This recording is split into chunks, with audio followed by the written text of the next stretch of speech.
So now let's talk about the AWS Secrets Manager.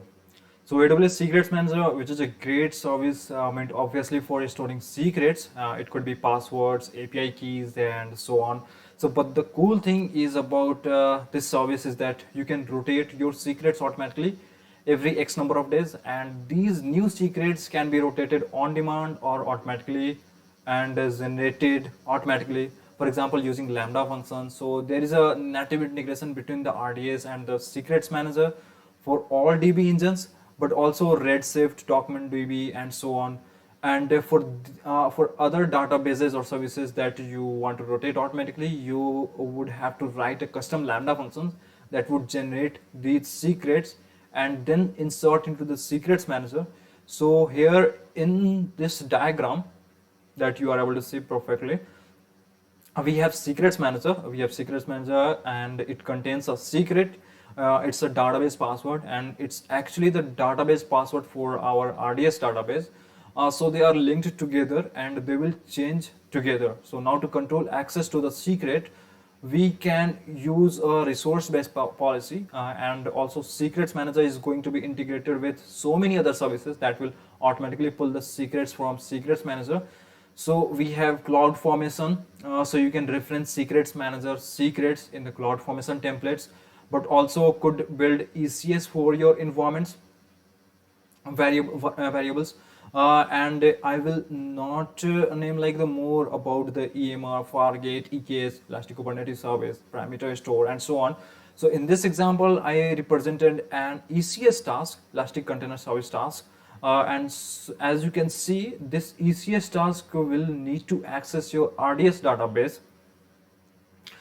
So how we'll do it? Well, because we have a native integration between ECS and the secrets manager, Elastic Container Service and the secrets manager, what can happen is that at the boot time, your ECS task can automatically pull your secrets and inject it as an environment variable within your task.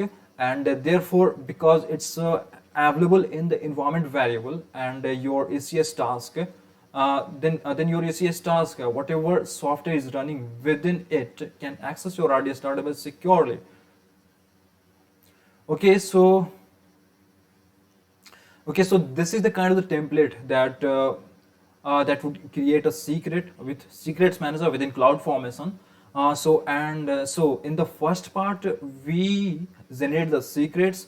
Then in the second part we are going to reference the secret in your RDS DB instance, and then in the third part we create what's called the secret attachments, what is going to link the secrets to RDS DB instance. And it's going to tell secrets manager that in case of rotation, you need to also change the password in your RDS database itself. So this is the CloudFormation template. And if you have somewhat hands-on experience with the CloudFormation, you will pretty much understand it. Okay, so now you can generate a question like, what's the difference between Parameter Store and Secrets Manager?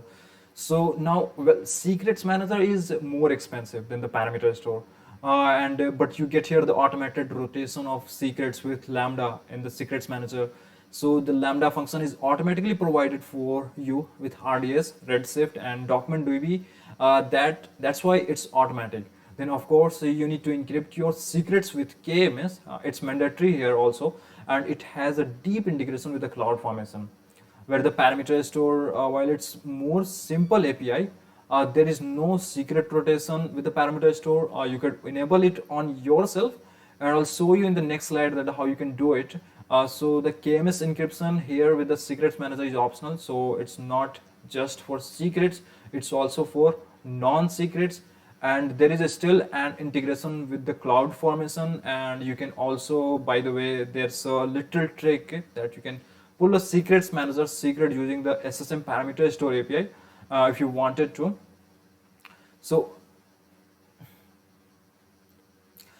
if you compare Parameter Store and the secrets manager, for the rotation, how does that work? So well, for the secrets manager, you have secrets manager RDS, then automatically secrets manager is set up to invoke a Lambda function that is either provided by the services or that you can provide on your own.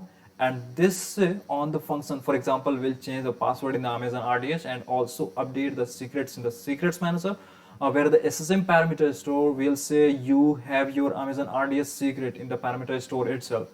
Then you will need to create a CloudWatch events or an event bridge rule to invoke a Lambda function every 30 days, like as a cron job, which will change the password in the RDS and also change the value of the password in the SSM parameter store.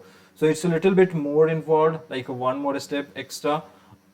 So okay, so that's it for the secrets manager, and I hope you liked it, and I will see you in the next lecture.